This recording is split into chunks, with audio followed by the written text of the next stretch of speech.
Então a gente segue com a nossa série Anti-Trends, baseado nesse livro aqui.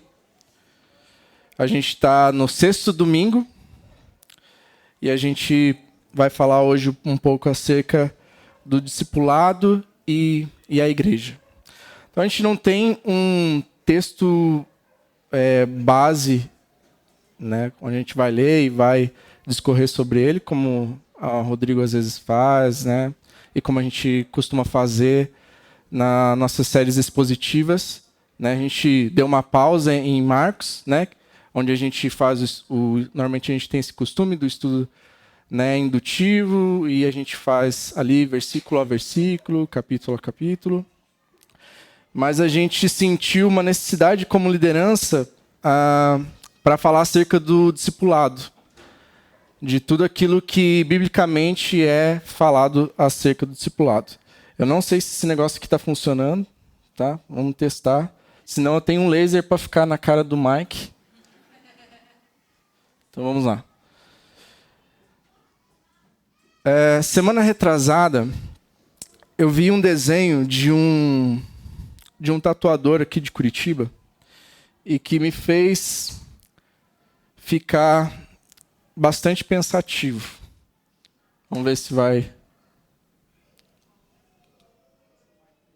ter que ser o Mike. Então na sua cara, Mike. E o desenho era com base nessa música aqui. E o trecho da música diz assim: pois não vejo Deus na igreja, mas em compensação eu vejo em todo o resto. Cara, eu acho que assim, a gente normalmente tem a tendência de, às vezes, querer ir lá nos comentários e né, querer defender a igreja, né? Mas, sinceramente, eu fiquei pensando acerca de qual era o motivo de uma pessoa ter coragem de pegar essa frase e tatuar ela no seu corpo. A ponto de, tipo assim, tamanha aversão à igreja essa pessoa tem. E logo no começo desse capítulo, né, a gente dividiu a série exatamente conforme os capítulos do livro, e logo no começo tem uma frase bem interessante, que ele diz assim, Bill Hall: no mundo inteiro, o pior fracasso das igrejas tem sido a disparidade alarmante entre o que Cristo é e aquilo em que seus discípulos se transformam. Existem muitos motivos para que uma pessoa possa ter algum tipo de aversão em relação à igreja. E eu não quero ser leviano a ponto de, tipo assim, achar que é somente isso. Tem muitas coisas que podem acontecer, que podem fazer com que uma pessoa, ela, cara, não quero mais saber de igreja, eu não tenho ranço disso. Mas com certeza, a questão de que as pessoas verem Cristo e muitas vezes não enxergarem Cristo na igreja é um desses motivos. E aí a gente, pensando acerca do que o discipulado tem a ver com isso, e talvez seja um dos motivos pela qual a igreja não consiga refletir quem Cristo é, porque muitas vezes a gente pensa no discipulado ou pensa em questão da maturidade cristã como uma coisa feita para dentro. E aí eu tenho uma imagem que talvez para a gente poder entender um pouco disso. A ideia é que muitas vezes a gente pensa no discipulado como algo que eu faço para me tornar um cristão melhor. E a gente pode se parecer como bexigas. A gente enche, nós estamos cheios, mas pouco impacto e pouca relevância a gente tem na vida das pessoas. Mas, se a gente pensar que nós somos como um copo d'água, que a gente é cheio de Deus, mas a gente está tão cheio que essa água ela transborda e ela impacta outras pessoas, a gente pode ter uma relevância muito maior para aquilo que realmente o discipulado pode ser. Porque a gente pode pensar que muitas vezes, eu não sei se isso faz sentido para vocês, mas a questão é que, para mim não faz sentido nenhum você ser Quando a Bíblia fala assim, acerca da transformação que o Evangelho faz nas nossas vidas, não faz sentido nenhum essa transformação ocorrer sem gerar nenhum tipo de impacto nas pessoas que estão à nossa volta. Então a proposta é que a gente seja como um copo cheio, onde a gente está sendo cheio de Deus, mas a gente está transbordando isso, transbordando essa água. Aquela mulher na fonte, a gente tem essa passagem super emblemática. Aquela mulher está retirando água de uma fonte e Jesus chega até ela para pedir água. E ele fala assim, se você soubesse quem está lhe pedindo, você pediria e você jamais teria sede de volta. É essa água que nós bebemos, é essa água que nós devemos transbordar para as pessoas que estão à nossa volta. Se talvez não fez sentido o balão e a água, talvez o que Jesus falou faça um pouco mais. Em Mateus 5, 15, 16, Jesus fala, e também ninguém acende uma candeia e a coloca debaixo de uma vasilha. Pelo contrário, coloca no lugar apropriado e assim ilumina todos que estão na casa. Assim brilhe a luz de vocês diante dos homens, para que vejam suas boas obras e glorifiquem o Pai de vocês. E aí a questão é, será que a luz de Deus que está sobre nós está gerando boas obras e essas boas obras são vistas pelo mundo lá fora, de forma que eles glorifiquem a Deus? E aí talvez faça sentido aquela primeira frase em relação a como as pessoas se sentem com a igreja. Porque talvez essa luz não esteja brilhando, talvez esteja sendo colocado debaixo de uma cama, talvez não está sendo colocado onde precisa ser colocado. E como consequência as pessoas não conseguem ver essas boas obras e não conseguem glorificar a Deus por causa dessas boas obras. Eu acho que a gente tem um bom exemplo aqui na igreja, quando o Lucas veio testemunhar acerca da ida dele para o Rio Grande do Sul, quando a Agnes veio, agora a gente está vendo o Paulo lá, sabe? Isso dá um pouco de sentido, quer dizer, Cristo veio, transformou as nossas vidas e a gente não pode ficar parado, estagnado em relação a isso. Faz a gente se mover, faz a gente pensar em relação ao próximo e não pensar somente em nós. Essa luz que brilha, ela precisa estar lá fora. Por isso que muitas vezes, como liderança, a gente fala acerca de como a gente tem que pensar na igreja, fora dessas paredes. A gente tem uma oração de envio que fala exatamente disso, para a gente pensar nas pessoas que estão lá fora. A gente está sendo enviado lá fora. Porque tudo aquilo que a gente recebe aqui dentro não serve para a gente ir para casa e se sentir melhor, ou assim, eu cumpri a minha obrigação, eu fui na igreja essa semana. Não, isso precisa fazer com que sejamos transformados de uma forma que impacte outras pessoas lá fora. E aí tem uma frase também nesse livro que diz assim, o povo de Deus deve amar o mundo como Jesus ama, de forma concreta e sacrificiais, que destroem os argumentos e pretensões de incredulidade. Então, será que a questão é, a gente precisa pensar se o nosso amor pelas pessoas que estão lá fora realmente é o amor que Cristo sentiu por nós. E isso fala um pouco daquilo que é o Evangelho. Por isso que a primeira coisa que a gente começou a falar nessa série é acerca do Evangelho. Porque não faz sentido nenhum a gente falar sobre discipulado, sobre fazer discípulos, sobre... depois a gente falou sobre salvação, chamado, sobre a obra do Espírito Santo nas nossas vidas. Não faz sentido nenhum se a gente não começar lá do início, que é o Evangelho, e a obra do Evangelho nas nossas vidas. Durante essa semana, eu fui apresentado a esse livro, O Evangelho Acima de Tudo. Cara, tem muita coisa interessante, e às vezes a gente pode pensar que, talvez é um tema batido essa questão do evangelho, porque a gente escuta muito acerca do evangelho. E a gente pode pensar, o que será que eu posso aprender acerca do evangelho, além daquilo que eu já sei?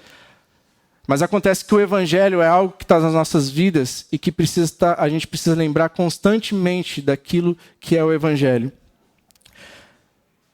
E tem uma coisa bem interessante que esse autor fala, que diz assim: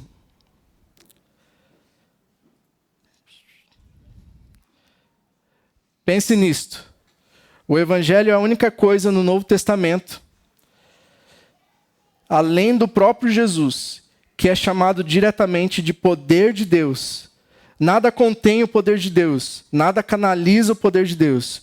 O evangelho é em si mesmo o poder de Deus em sua forma bruta, incontrolável e vencedora da morte. O evangelho é aquilo que traz transformação para as nossas vidas. Então, quando a gente escuta, por exemplo, aquele que rouba não rouba mais, aquele que mente não mente mais. Rouba quem? Mente para quem? Se não para o próximo.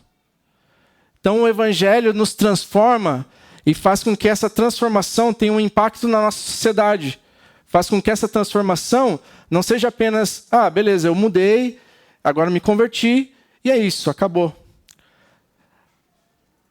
O evangelho gera mudança. A mudança gera uma missão, porque depois que nós somos transformados, a gente pensa, cara, eu tenho a missão de falar isso para as outras pessoas, eu tenho a missão de viver isso e de levar isso para fora. Isso não é uma coisa que está dentro de mim e fica dentro de mim. Isso precisa ser falado, precisa ser demonstrado. Essa missão gera multiplicação, porque essa ansiedade e esse comprometimento com a missão de Deus faz com que a gente vá e fale para outras pessoas acerca disso, e isso gere a multiplicação. Eu sei que a palavra multiplicação é uma coisa muito, pelo menos para mim, tem alguns gatilhos que geram, porque, cara, eu já fui em muito lugar onde essa questão da multiplicação era enfatizada, e aí eu vi coisas horríveis. E, na verdade, eu vejo que muitas vezes é o que acontece com a maioria de nós. As nossas experiências acabam nos levando para os extremos, e os extremos sempre são ruins. Então, às vezes, quando a gente tem algum tipo de experiência, por exemplo, com uma igreja mais carismática, aí a gente tende a ir para um lado mais... onde fala muito do Espírito e você vê coisas ruins, aí você vai para um lado que é tipo, não quero Espírito Santo, para o outro lado ali quase nem existe. E às vezes quando você vai para um lugar onde muito é enfatizado sobre discipulado, e aí vem essas questões da multiplicação, às vezes a gente pode tentar ir para esse lado, tipo assim, não, cara, não quero ouvir sobre discipulado, não quero ouvir sobre multiplicação, não quero ouvir sobre essas coisas. E a verdade é que, como o Kaká falou, a gente é uma igreja que busca ser equilibrada em tudo. Essa questão da multiplicação é uma questão bíblica, não é uma questão que alguém trouxe, não é uma questão nova. Mas Jesus falou, ide, fazei discípulo, a igreja ela assumiu isso e ela foi e ela espalhou o evangelho para muitos lugares. E a multiplicação, ela gera a esperança, porque se a mensagem do evangelho está sendo espalhada, se o número de discípulos de Cristo está sendo multiplicado, o impacto disso na sociedade é grande. A gente pode olhar isso no Novo Testamento, o impacto da igreja, quando a igreja realmente se compromete, vai para fora desse ambiente que é só aqui na igreja. A gente está levando o evangelho para fora dessas paredes. Isso gera esperança para um mundo caído. Às vezes a gente pode pensar assim, não, a esperança está em um governo, a esperança pode estar em um político, de direita, de esquerda. A verdade é que a esperança está em Cristo. Essa semana eu fui visitar um amigo e eu encontrei o pai dele na recepção, e o pai dele trabalha com missões no sertão do Brasil. E uma das coisas que ele me falou que chamou muita atenção é que ele falou assim, o maior impacto na sociedade nessas regiões onde não tem água, não tem luz, não tem internet, não tem saneamento básico, nesses lugares mais remotos, o maior impacto é feito por empresários e pela igreja. E muitos empresários cristãos. Não foi alguém que acha. Essa pessoa roda o sertão do Brasil todos os dias. Ele estava no interior da Bahia quando descobriu que o filho dele estava com um problema de saúde. E ele veio para cá. E eu lembro que o Tom falou isso numa série acerca da política. Eu sei que foi uma série bem conturbada, gerou muito conflito, mas tem uma coisa muito real e muito importante que a gente precisa lembrar. A esperança para esse mundo não está na política. A esperança desse mundo está em Cristo. Somente Cristo é que realmente pode trazer esperança, a não ser que a gente pense que Cristo não é nosso Senhor, que existem tantos meios e tantas outras coisas, mas se a gente pensa que Cristo é o caminho, a verdade, a vida, se a gente olha para esse mundo como um mundo que está necessitado do Evangelho, Cristo é a única esperança. E não há mais ninguém que possa trazer isso. Esse autor ele fala algo muito interessante. Muitas habilidades moldam um ministério eficaz. Liderança de excelência, visão ampla, pegada empreendedora, execução disciplinada, mas todas essas habilidades não significam nada se não estivermos fazendo discípulos um a um. Tudo que realizamos no ministério deve partir de fazer discípulos ou levar a isso. A gente,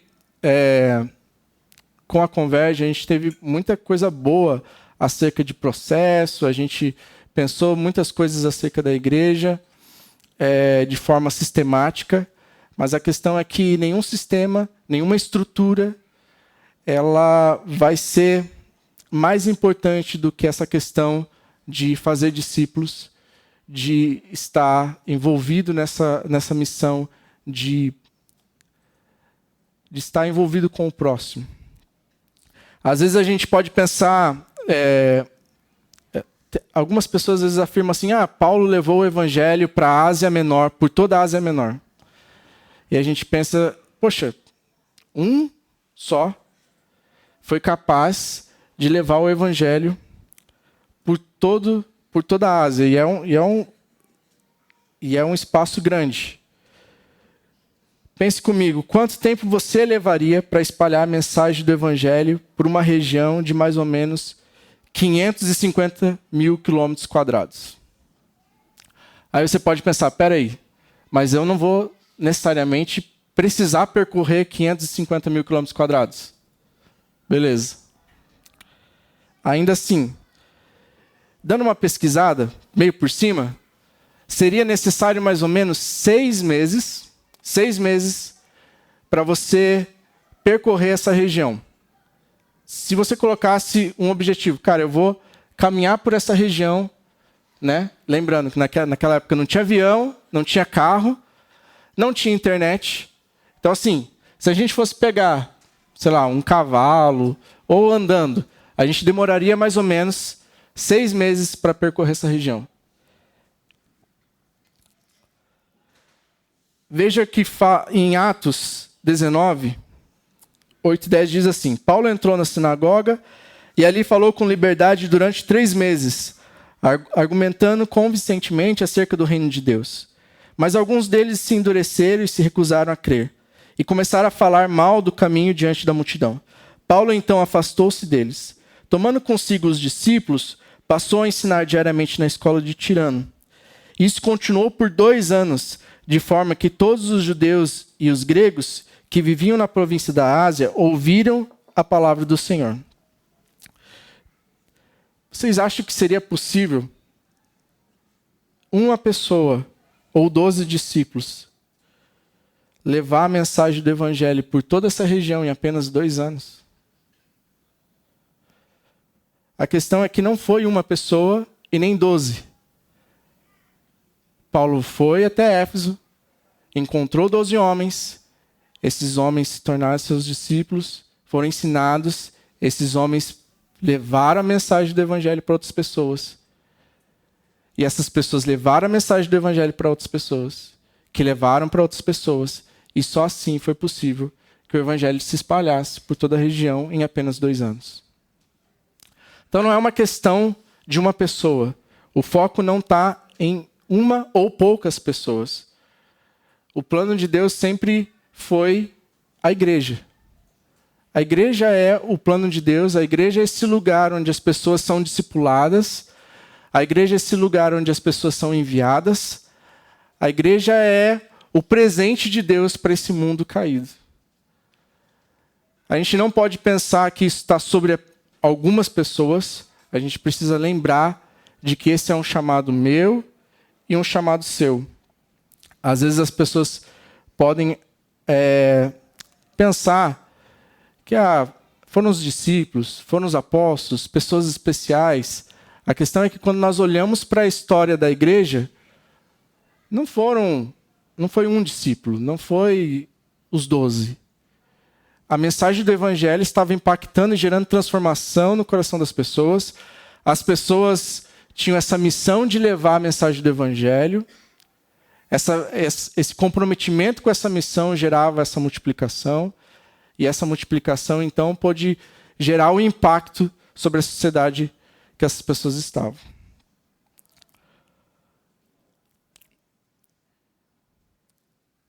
Mas, por que será que o discipulado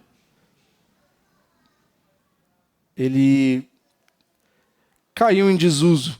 Ou tão pouco falado? Ou por que será que a gente talvez... discipulado...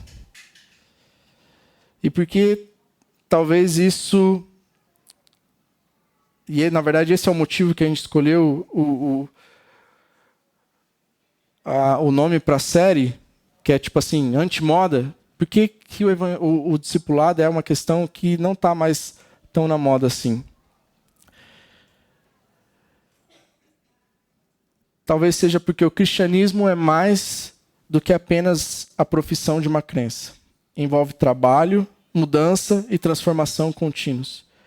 Envolve estudar, aprender, obedecer e uma vontade contínua em seguir Jesus onde quer que Ele os conduza sem condições ou limites. A questão do discipulado, se a gente for pensar não só no discipulado como um treinamento que a gente faz aqui, mas o discipulado de, uma vida, a gente está numa vida relacional uns com os outros, e nesse processo o discipulado ocorre assim como aconteceu com Jesus, porque Jesus não pegou os seus discípulos e levou para um lugar e falou assim, sentem aqui e aprendam de mim, e a gente vai se encontrar aqui toda sexta durante 1 hora, mas o que a gente vê é que Jesus chama os seus discípulos para caminhar junto com ele, e durante essa caminhada com eles, ele vai falando com eles, vai demonstrando coisas, vai fazendo coisas, e aí sim, o discipulado vai acontecendo. Então, a proposta do discipulado é essa caminhada, é o dia a dia, é o relacionamento que acontece durante a semana.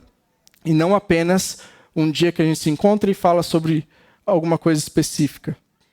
Então, isso envolve se mover. E muitas vezes a gente, é complicado. Se doar, se dar, é um tempo que eu tenho que, reservar um tempo para estar com alguém. Então, às vezes, o discipulado acaba não sendo tão atraente porque realmente envolve uma questão de um esforço em direção ao próximo. E aí a gente, às vezes, pode ser tentado a ter um crescimento dentro da igreja que é mais por uma questão de adição ou de transferência, porque vem pessoas de outra igreja, ou porque tem pessoas que simplesmente caem de paraquedas, do que realmente por uma questão de multiplicação. Porque a gente está levando o evangelho, a gente está alcançando pessoas estão vindo, e aí pessoas estão falando do evangelho, falam para os seus amigos, e falam para quem está no trabalho, para quem está na faculdade. Às vezes a gente pensa em uma estrutura que ela gera isso, um crescimento por adição. A gente pode preparar um palco, a gente pode preparar uma boa música, a gente pode ter um pregador excelente, E aí as pessoas vão vindo, simplesmente. Sem ao menos a gente saber quem são elas. Elas entram e saem. Eu lembro quando a gente começou o nosso processo lá para pensar acerca da igreja, a gente se deparou com essa situação. Como a gente se perguntou, como as pessoas chegam na nossa igreja? E a gente tinha essa situação, pessoas chegam pelo Instagram, pessoas chegam, né, do nada, e isso nos fez pensar acerca de, cara, o que a gente precisa, o que a gente tem que fazer para poder alcançar pessoas. E não simplesmente ver pessoas vindo aqui todos os domingos e, sabe, sem nem nada ser feito. Eu falo para o Kaká, a gente tem uma escola aqui do lado da igreja. Cara, o que a gente pode fazer por essa escola? Sabe, tem dezenas de jovens que passam por aqui. Centenas de jovens que passam por aqui. Todo dia na frente dessa igreja. Sabe, o que a gente pode fazer por eles?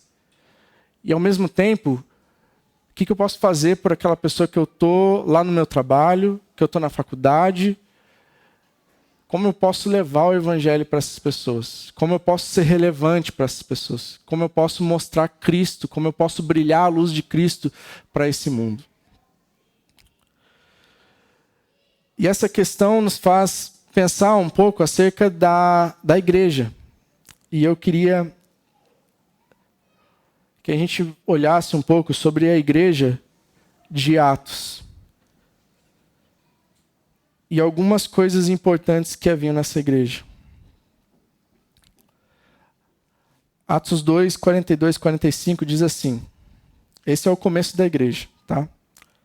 Primeira igreja nascendo aqui em Jerusalém. Eles se dedicavam ao ensino dos apóstolos e à comunhão, ao partir do pão e às orações. Todos estavam cheios de temor, e muitas maravilhas e sinais eram feitos pelos apóstolos. Todos os que criam mantinham-se unidos e tinham tudo em comum. Vendendo suas propriedades e bens, distribuíam a cada um conforme a sua necessidade. Todos os dias continuavam a reunir-se no pátio do templo. Partiam o pão em suas casas. E juntos participavam das refeições, com alegria e sinceridade de coração, louvando a Deus e tendo a simpatia de todo o povo. E o Senhor lhes acrescentava todos os dias os que iam sendo salvos. A igreja começa assim. Primeira coisa, se dedicando ao ensino dos apóstolos. Eu deixei algumas referências aqui de algumas pregações importantes dentro do livro de Atos, para que depois talvez vocês pudessem olhar, a gente não vai ler, mas talvez vocês possam olhar um pouco do que fundamentava o ensino dos apóstolos. E o ensino dos apóstolos era nada mais do que aquilo que eles tinham visto e ouvido do próprio Senhor. Eles não tiveram tempo para poder esquematizar ou pensar coisas. Eles simplesmente faziam o quê? O que o Senhor falou para mim, o que eu vi o Senhor fazendo, é isso que eu vou falar para as pessoas. E era isso que eles compartilhavam com as outras. Essa igreja estava sendo ensinada diariamente acerca daquilo que Jesus fazia, acerca daquilo que Jesus ensinava. E com certeza, eu acho que a igreja precisa estar baseada nisso, no ensino. Mas também diz ali que eles não só se dedicavam ao ensino dos apóstolos, mas também à comunhão. E aí a palavra comunhão aqui no grego, que é usada koinonia, ela tem muitos significados. Inclusive eu lembro que a gente teve uma época aqui que a gente tinha um tempo depois do culto, quando normalmente acho que era o primeiro domingo ou o último domingo do mês. A gente separava um tempo onde as pessoas traziam comida e a gente comia, e aí a gente chamava esse tempo de koinonia. Acontece que koinonia não é somente comer junto. Koinonia é alguma coisa muito mais íntima e relacional do que simplesmente compartilhar uma refeição. Mas é aquilo que muitas vezes acontece quando a gente compartilha uma refeição. Às vezes a gente, na mesa, a gente consegue ter a liberdade para abrir o nosso coração. Às vezes a gente pode colocar alguma coisa que a gente está passando, ou alguém fala algo que a gente está passando. Koinonia é aquilo que a gente tem nos nossos grupos de conexão toda semana. Porque são em momentos como esse que a gente tem a oportunidade de falar, cara, como é que vocês estão? Ah, não tive uma semana boa, estou passando por isso. Koinonia é aquilo que a gente tem nos nossos grupos de WhatsApp, que a gente fala, cara, eu preciso de oração, eu preciso de ajuda, eu preciso que alguém me ajude com tal situação. Koinonia é muito mais do que simplesmente só estar junto ou comer junto, mas é esse relacionamento de intimidade a ponto de que a gente sabe o que está passando na vida de uma pessoa, a pessoa sabe o que está passando na nossa vida, a gente está compartilhando a nossa vida com ela, e com isso a gente pode ajudar um ao outro. Essa igreja, a igreja tinha esse senso tão forte nela, que embora eu não acho que seja o correto, eles venderam tudo o que tinham e eles dividiram entre eles. Gente, não tem nada na Bíblia falando que a gente tem que fazer isso. Simplesmente eles sentiram uma coisa dentro deles que, cara, a gente precisa estar junto. E, cara, vamos fazer o seguinte, vamos vender tudo e vamos morar junto. E é engraçado porque, às vezes, eu já vi pessoas falando, poxa, bem que a gente podia comprar um terreno, né? E cada um construir sua casinha, a gente podia ficar todo mundo junto lá. É mais ou menos esse desejo de se relacionar. A gente passou muito tempo sem o nosso grupo de conexão. Não sei se foi assim no de vocês, mas quase toda semana alguém ia lá e falava assim, gente, estou com saudade. Sentia falta disso. Sentia falta desse relacionamento, sentia falta de estar junto, sentia falta de compartilhar as coisas da vida. Tanto que a gente não se prendeu ao grupo, a gente saiu junto, a gente deu rolê junto, porque a gente estava compartilhando a vida junto. E é isso que a gente como igreja precisa ter. Somos fundamentados na palavra, mas precisamos ter koinonia, esse relacionamento um com o outro, a ponto de se preocupar com a vida do outro, a ponto de querer saber como cada um está, se envolver na vida de cada um.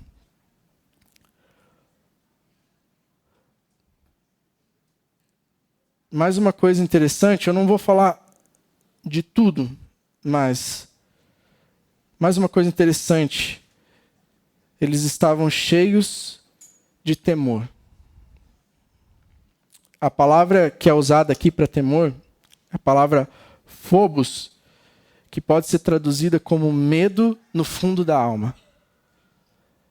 E, cara, a gente precisa ter isso na nossa igreja. Talvez é uma das coisas que mais falta na igreja, talvez o temor de Deus. No nosso coração, porque a gente vê tantas coisas que a gente pensa, poxa, se essa pessoa tivesse o temor de Deus no coração dela, não iria por esse caminho. Esse temor, essa palavra, é a mesma que é usada, por exemplo, quando os discípulos veem Jesus caminhando sobre as águas. Esse temor é a mesma palavra que é usada nesse trecho. É a mesma palavra que é usada quando Jesus acalma a tempestade e os discípulos falam, quem é esse que até a tempestade lhe obedece? É desse temor que a gente precisa estar cheio. Esse temor dentro de nós, ele também pode ser traduzido ou considerado como uma sensação de maravilha, de você estar maravilhado diante de alguma coisa. E essa sensação de estar maravilhado gera em nós louvor e adoração. É isso que ali fala.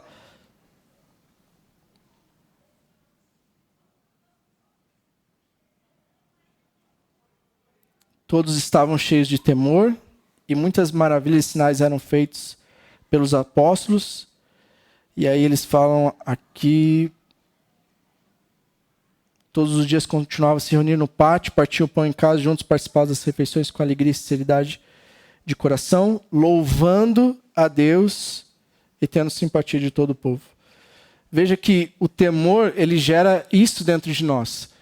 Eu não sei quantos de vocês, eu não sou uma pessoa viajada, não posso, tipo assim, que nem o Cacá, às vezes fala assim, não, eu fui para tal lugar, não sei o quê, viajei tantos países, né?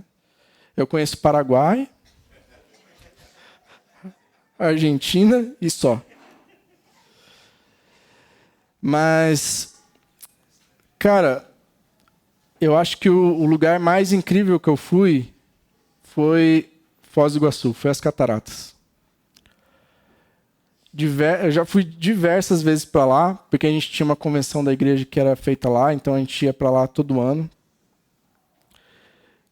Eu não sei para vocês, talvez tem pessoas que não acham nada demais, mas para mim era tipo assim, toda vez que eu chegava perto e começava a avistar as cataratas, eu tava assim, tipo, cara, que lugar.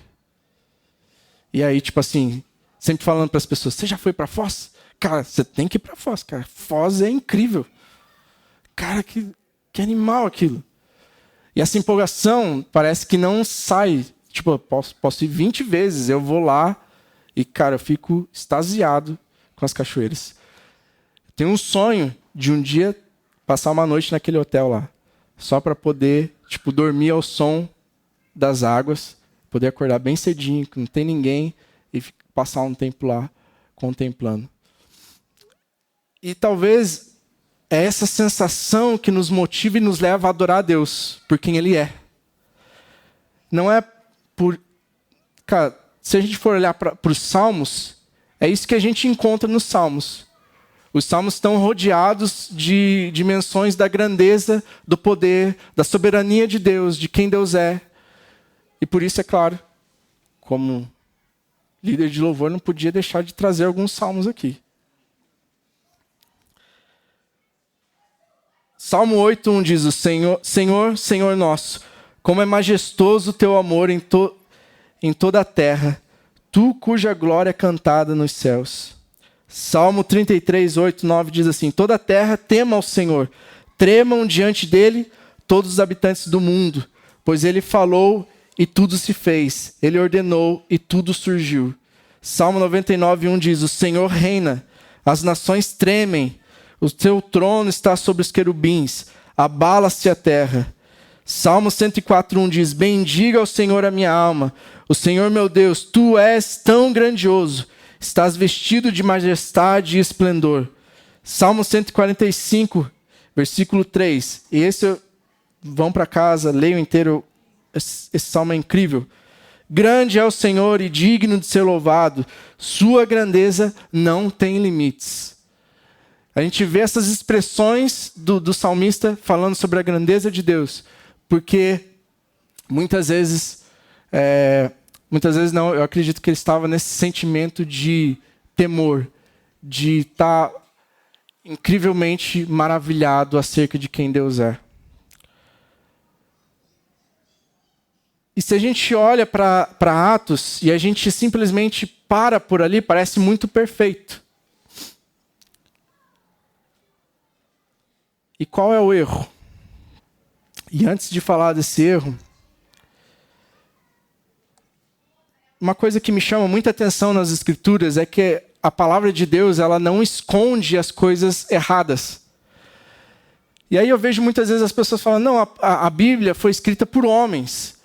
Ela não é inspirada por Deus, ela foi escrita por homens. E eu normalmente penso assim, cara, se eu escrevesse a Bíblia, tem tanta coisa na Bíblia que eu iria tirar. Quando você olha para algumas coisas, por exemplo, pensando nessa questão dos Salmos, a gente olhar para Davi. Eu sei que tem um trecho que às vezes é mal interpretado, quando fala assim, Davi era um homem segundo o coração de Deus. Há um erro nisso pelo fato de que Saul havia sido escolhido pelos homens e Deus havia escolhido Davi. Por isso que ele era segundo o coração de Deus, porque ele havia sido escolhido por Deus. Mas mesmo assim, se a gente for olhar para Davi, cara, eu tiraria muita coisa da história de Davi ali que é vergonhosa.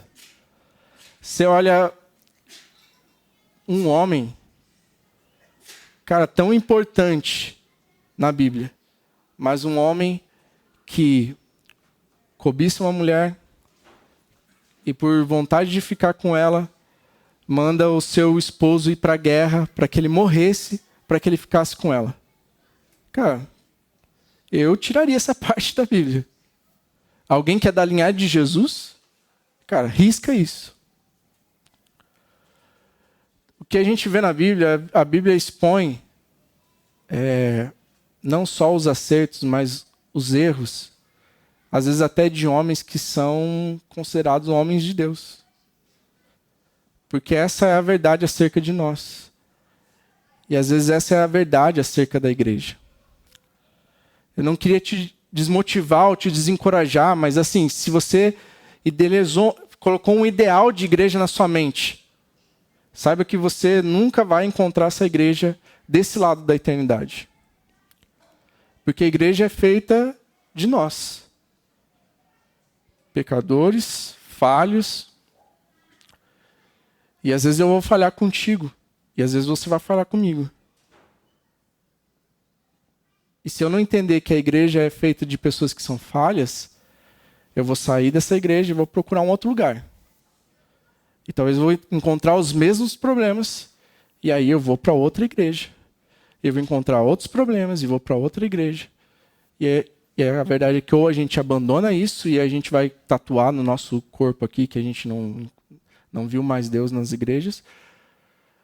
Ou a gente precisa entender que a vida cristã é isso. A gente fala muito que a igreja é uma família. Se a gente for pensar nisso, cara, ninguém chega para o pai e para a mãe, assim, tem suas exceções, tem pais e mães, né, complicados, mas ninguém discute com seu pai e com a sua mãe, chega assim, ó, seguinte, estou saindo dessa casa, não sou mais teu filho, vou procurar outra família, procurar outro pai e outra mãe. Às vezes na adolescência tem uns que chegam à beira disso. Ou ninguém chega, discute com seu irmão e fala assim, é o seguinte, tu não é mais meu irmão. Eu vou procurar outro irmão. Cara, eu lembro que em casa eu tinha algumas discussões com as minhas irmãs assim, que depois eu parava para pensar e, cara, que vergonha que eu sentia. Sabe, coisas bobas, coisas tolas, sabe? E é isso. A vida em família é isso. A vida em igreja vai ser isso.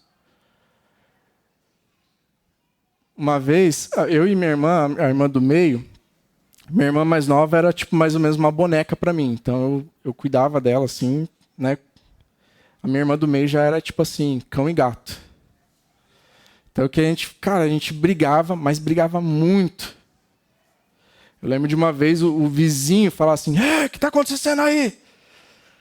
Eu estava com um cabo de vassoura escondido, falando, se tu falar alguma coisa, eu te arrebento. Verdade, confessando meus pecados. Aí ela falou assim, nada, eu caí. Mas um dia, a gente estava no tubo, e minha irmã se desembestou a entrar no ônibus. E eu e minha irmã ficamos no tubo. Eu, minha irmã! Porque, cara, por mais que a gente se desentendesse, por mais que a gente tivesse as nossas implicâncias, por mais que a gente tivesse, sabe? Eu amava minha irmã. Eu amo minha irmã.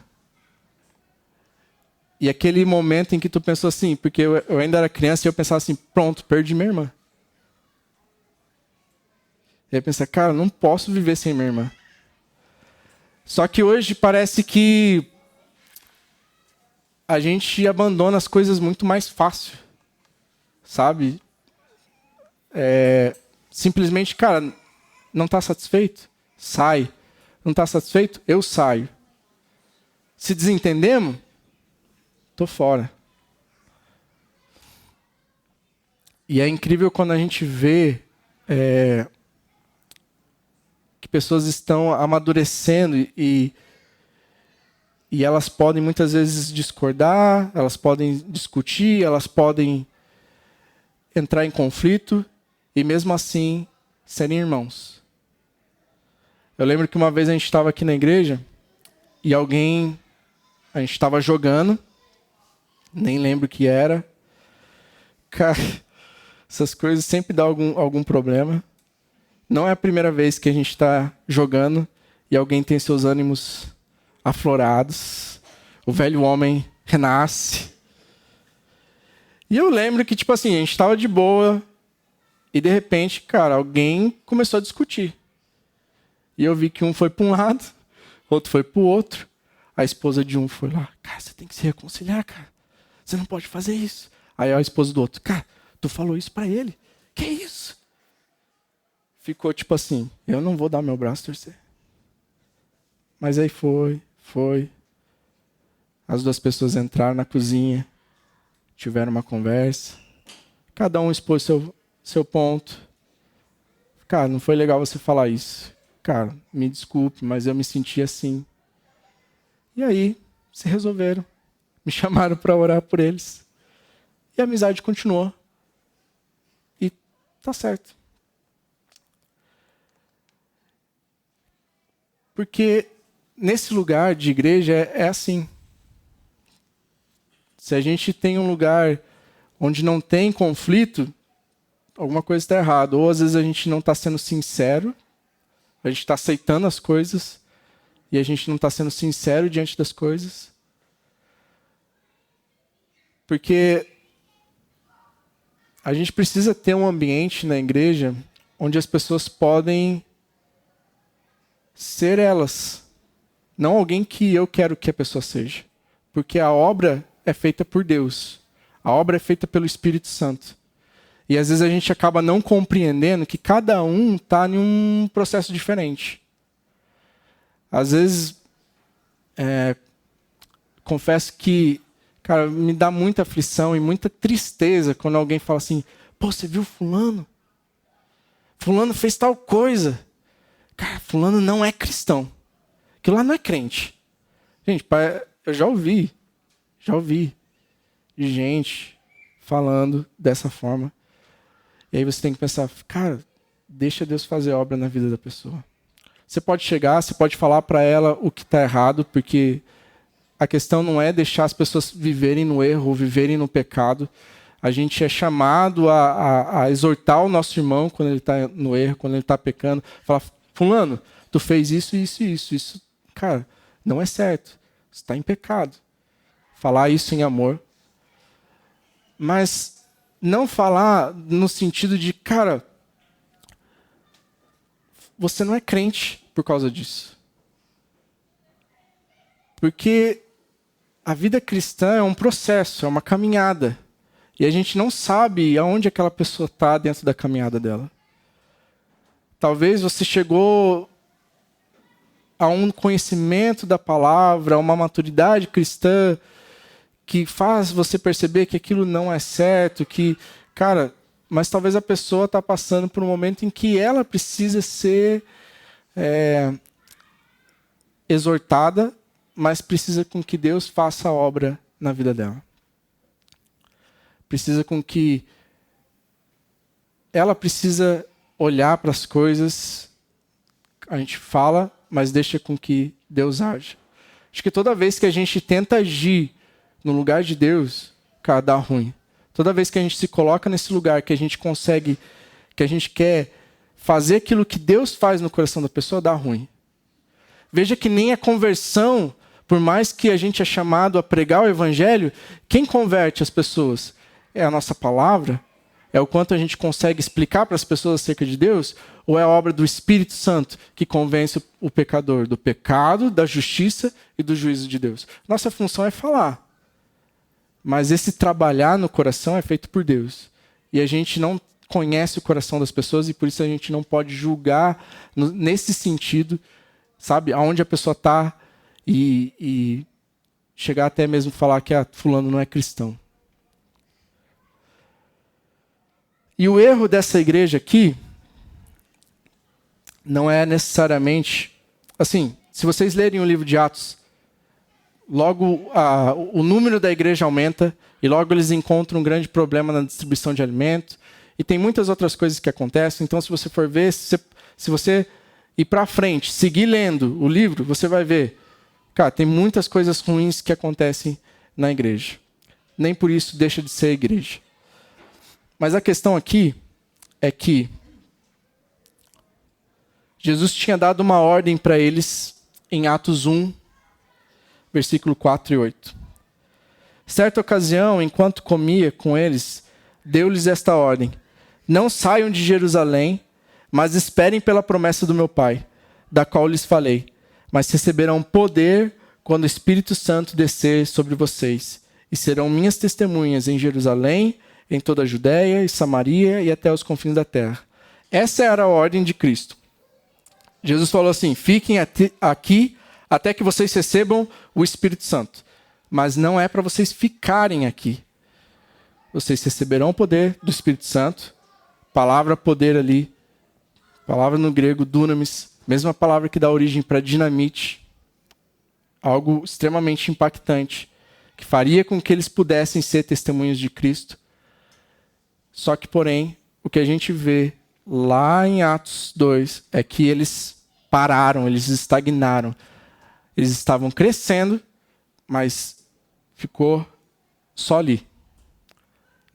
Depois a gente vê o que acontece. Vem perseguição, a igreja se espalha. E é por isso que o evangelho é levado a outros lugares que não só em Jerusalém.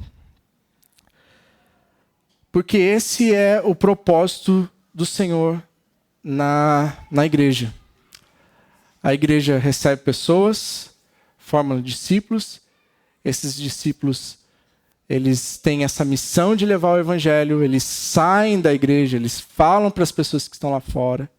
Pessoas escutam acerca de Jesus. Porque o propósito de Deus não é que a gente esteja aqui só para nós, pensando, cara, eu vou...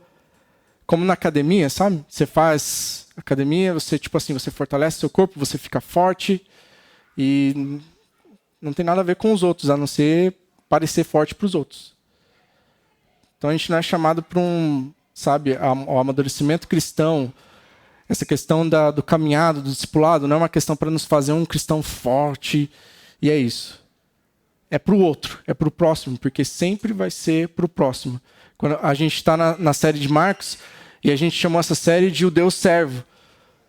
Porque a gente olha para Cristo e a gente vê Cristo servindo ao mundo. Os discípulos de Cristo são chamados para servir o mundo. Não tem outra opção. E para terminar, sei que vocês estão ansiosos com a festa. Só queria deixar aqui. Aqui, Bill Hall vai falar de 3 características de maturidade. E o Greer, não sei se é assim que se pronuncia, vai falar sobre 3 convicções que mudam o mundo que eu gostaria que vocês refletissem. 3 características de humildade. Cristãos maduros não se defendem quando se verifica que estão errados. Cristãos maduros não sentem que perdem algo por não pecarem. E cristãos maduros acham mais fácil e natural fazer a vontade de Deus do que não fazer. E aí, não estou falando que é fácil. Mas a questão é que quando a gente vai amadurecendo, já que a gente entra nessa questão de maturidade cristã, esses são alguns sinais de pessoas maduras. Pessoas que vão ouvir, que às vezes vão falhar, e elas escutam isso e elas vão tentar corrigir. Pessoas que não sentem que, às vezes parece que eu estou na igreja, mas tem tanta coisa que eu estou perdendo lá fora. Eu podia estar assistindo o jogo, podia estar numa série Netflix, Ou até mesmo essa questão do discipulado feito para o próximo. Cara, eu tenho que se encontrar com fulano. Poxa, podia estar em casa, dormindo. Não sinto que isso é que eu estou perdendo alguma coisa. E eu não sinto que, ou não deveríamos sentir, na medida que a gente vai amadurecendo, que fazer a vontade de Deus seja algo tão difícil. É difícil. Mas sabe quando você faz o contrário que é a vontade de Deus e seu coração queima? Tipo, cara, puxa, isso aqui não é legal. É nesse sentido. Dificuldade a gente vai ter. Tem coisas que, cara, são complicadas. Eu lembro de uma vez, antes de estar integral no ministério, eu trabalhava com um sistema e tinha acesso ao banco de dados dos clientes. E uma vez eu fui lá e, drop table. Apaguei a base do cliente. Inteira. Sem backup nenhum. Como foi difícil. Falo, não falo. Falo, não falo. Porque se eu não falasse, ele não iria descobrir. Podia falar. Ele podia chegar lá, acessar e falar, cara, não tem nada aqui. Que coisa. O que será que aconteceu? Mas eu sentia tipo assim, cara, tu é crente. Tu não vai falar a verdade. E aí eu pensei, mas se eu vou falar a verdade, eu vou perder meu emprego. E eu fiquei naquele conflito de fala a verdade, fala, não fala. Eu falei, mano, se isso custar meu emprego, beleza. Eu vou falar a verdade. Porque eu quero ser cristão de verdade. Aí eu cheguei e falei, cara, eu liguei pro dono da empresa e falei, seguinte, tava fazendo tal coisa e dei um comando aqui e apaguei tudo. E aí já, tipo assim, pronto pra ouvir, né? Xingar e esculachar e pedir minha cabeça. Aí ele falou assim, muito obrigado por falar a verdade. Cara, acontece. E eu, Cara, e às vezes é isso. O sentimento de que, tipo assim, eu tenho que fazer a vontade de Deus e fazer aquilo que é certo, tem que ser mais forte do que, tipo assim, aquilo que é errado. Vai ser difícil. Podia ter sido diferente. Ele podia ter me pedido para eu ser mandado embora, ele podia ter me xingado, como já aconteceu com outros clientes. Não que eu tenha deletado a base dos clientes. Mas aconteceu. Fui xingado, fui insultado. Quem já trabalhou com suporte, cara, é xingamento todo dia. É ouvir reclamação todo dia. E às vezes é meio desmotivador, porque tu vai no ônibus não pensando assim, cara, hoje vai ser um dia incrível, né? Porque assim, teu trabalho é resolver o problema dos outros. Então você vai, sabe, quase que pro matadouro todo dia, assim. Mas essa questão de você, cara, eu vou fazer aquilo que é certo, eu vou fazer aquilo que como cristão fui chamado para fazer, eu vou refletir a Cristo, eu vou brilhar a Cristo, eu vou, sabe, buscar fazer a vontade dele. E 3 convicções que mudam o mundo. Deus quer me usar. Cara, isso a gente precisa ter dentro do nosso coração. Sabe, não tem nenhuma pessoa aqui que Deus não queira usar. Todos nós que estamos aqui, a vontade de Deus é te usar. Deus quer fazer alguma coisa através de você. Segundo, o Espírito Santo que habita em mim. E aí é claro que a gente olha, por exemplo, veja que Jesus fala para eles, fiquem aqui até que vocês recebam o poder do Espírito Santo. E a gente precisa lembrar, o Espírito Santo habita em mim. O Rodrigo trouxe um exemplo que falava assim sobre o urso, que ele coloca lá o chapéu, coloca a roupinha para poder ir brincar na neve. E na verdade tudo que ele tinha, ele já tinha tudo que ele precisava para poder brincar. E a gente precisa lembrar disso, a gente tem o Espírito. Todo cristão, todo aquele que crê em Cristo tem o Espírito Santo dentro de si. Então, tudo que você precisa para fazer aquilo que Deus quer fazer, você tem. E terceiro, serei para os outros o que Cristo foi por mim. E é por isso que a gente fala sobre a igreja e o discipulado. No sentido de que, cara, vamos ser uma igreja que está olhando para fora. E eu falo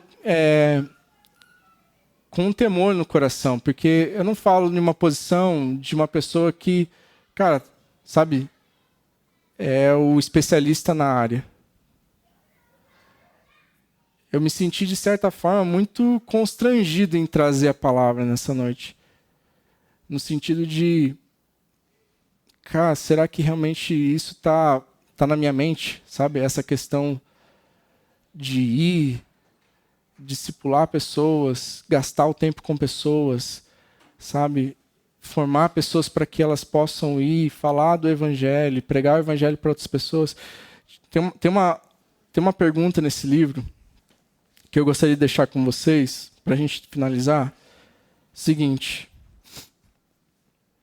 se Deus atendesse a oração da nossa igreja, se Deus atendesse a sua oração, a oração que você fez no decorrer dessa semana, quantas pessoas salvas estariam hoje aqui? Porque muitas vezes nossa oração é: Senhor, abençoa meu dia, minha família, e amém. Senhor, obrigado por todas as coisas que o Senhor me deu. Amém. Às vezes pouco da nossa oração é tipo: Senhor, olha para fulano, cuida de fulano, alcança tal pessoa. E, sabe, eu gostaria que vocês refletissem sobre isso, porque é algo que eu fiquei pensando e, de certa forma, Deus estava falando comigo e me exortando em relação a essas coisas. Nós somos uma igreja que não é perfeita, mas uma igreja que existe para glorificar a Deus, que existe para levar a mensagem do evangelho, que existe para formar pessoas que possam fazer isso lá fora. Amém?